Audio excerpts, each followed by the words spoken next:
Подготовка к третьим всемирным играм кочевников идет полным ходом. Грандиозное открытие состоится уже через 25 дней. Кроме спортивных мероприятий, программа игр кочевников насыщена театральными представлениями и историческими постановками. В этом году в ущелье Кырчин обещают построить целый городок, состоящий из 1000 юрт. Он будет полностью стилизован под поселение времен средневекового Великого Кочевья. Чтобы осуществить все задуманное, сейчас на Джелло Кырчин активно идет подготовка к открытию. Конечно, всех секретов организаторы не раскрывают, говорят, что хотят удивить зрителей. Фонд художников Мы тесно работаем с историками и архитекторами. Зрителям покажут масштабную театрализованную постановку с участием более 1000 человек «Золотой век кочевников», где мы расскажем об истории кыргызов в период, охватывающий 9 и 10 века нашей эры. Этногородок Кырчин будет выглядеть именно так, как на этих эскизах. Картина вполне впечатляющая.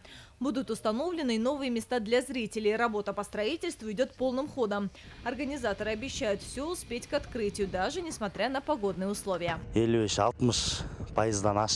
Строительство завершено на 60%. Параллельно идет работа по установке железных конструкций. Будут навесы, чтобы создать максимально комфортные условия для зрителей. В настоящее время на Джелло Кырчин полностью проведено электричество. По всему периметру этногородка установлено ночное освещение. Идет к завершению строительство дороги, ведущей к Кырчину. Осталось работы примерно на 10 дней, говорят строители. 23 километра гравийный покрытие болып жасалат быйыл. Протяженность дороги от Чолпанаты до Кырчина 38 километров. Из них около 23 километров дороги мы уже засыпали гравием и выровняли. Кроме того, необходимо было произвести капремонт моста. Работа также завершена. Сейчас мы устанавливаем дорожные знаки и доп. Ограждения.